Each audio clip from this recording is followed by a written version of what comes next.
February 1992 saw the birth of a new entity in the world of engineering.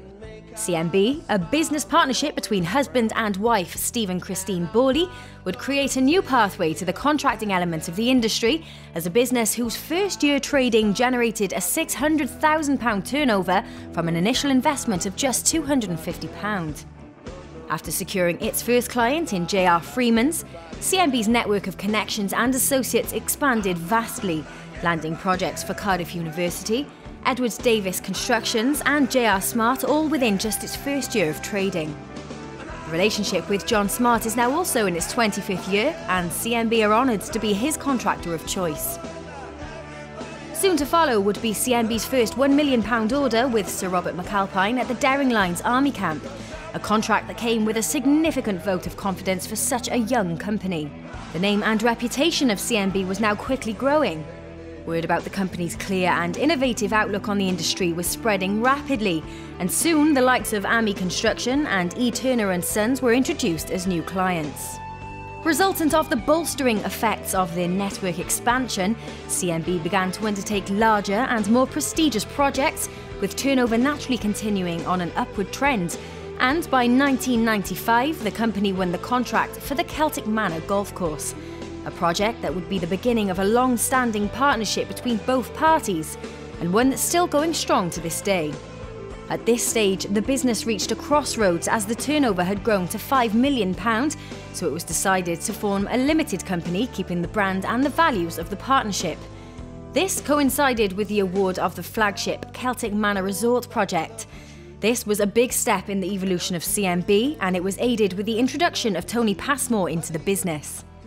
It was also at this time, whilst negotiating the Celtic Manor project, that Steve fashioned the concept of a no-grief bid, a notion whose policy has since become somewhat of a mantra for CMB, who proudly approach their works orders in a collaborative manner, avoiding conflict or confrontation with their clients. Naturally, people had their reservations about CMB's unprecedented style, but nonetheless, the company has grown through the years as a business constantly silencing its doubters. One particular figure of great significance over the years has been Sir Terry Matthews, an influential industry leader to whom Steve, Christine and the CMB staff will forever be grateful. Then, to further bolster their already efficacious relationship, CMB went on to be involved in the 2010 Ryder Cup event and delivered the services on the Celtic Manor's 2010 clubhouse. With that project weighing in as a £7 million development, it was at the time believed to be a once-in-a-lifetime opportunity. Until, however, with thanks to Mike Evans, CMB were introduced to Mike McCarthy of Rightacres Property in 1998. CMB's hands-on approach matched that of Rightacres and developed beyond business into a firm friendship that together worked through many prestigious city centre developments, including St Patrick's House, St William's House, the Holland House Hotel, Callaghan Square and Halmont House. CMB grew as part of a team which was more of a family that included Becht Builders and Evans Electrical. Paul McCarthy has taken Rightacres to another level, but retained and strengthened the bond between the team, which is key to his family's principles. As CMB grew along its journey, the company opened offices in Blackpool, Bristol and the West between 2004 and 2009. At this stage, another milestone had been reached, and CMB decided it needed to introduce its succession plan, and Matt Clark was brought in to lead the business forward. At this stage, the business had grown to take a £25 million turnover. These offices, via their business leaders Craig Baker, Andy Norris, Lee Chapman and Peter Davis, have helped the company grow and have delivered many significant projects over the years. Later, CMB Maintenance and CMB Renewables were added to the CMB family of businesses. In 2010, the Lehman crisis caused the construction industry to go into meltdown, and it was the first time in CMB's history that turnover fell from a high of £35 million to £24 million. Nevertheless, the board and directors made the gallant decision to retain all of the company's staff and look further afield for work to justify the continued employment of its main assets. Stemming from the company's existing relations with the Cardiff and Bristol offices of Wilmot Dixon, CMB was then able to secure work with their Cobham office via a chance inquiry. Matt Clark very successfully grew the South East region workload, which was key to keeping the CMB team together during difficult times. And without hesitation, it's with great thanks to Wilmot Dixon, in particular Roger Forstyke and Darren Border and their services and construction teams for their confidence and commitment that ultimately assisted CMB in securing a steady stream of business to keep their workforce employed in difficult times. Of course, anyone who knows the Borley family will also know that Cardiff City Football Club is somewhat synonymous to the family name. Since 1997, when CMB first appeared as the principal sponsor on the team's away shirts and FAW Premier Cup shirt, CMB started helping the club with stadium renovations, both at Ninian Park and the current home of the Bluebirds, Cardiff City Stadium. Not content with undertaking just the mechanical and electrical services, Steve wanted to ensure that the Bull became the focal point of comfort and convenience for Cardiff fans, and so strived to deliver a better standard of seating.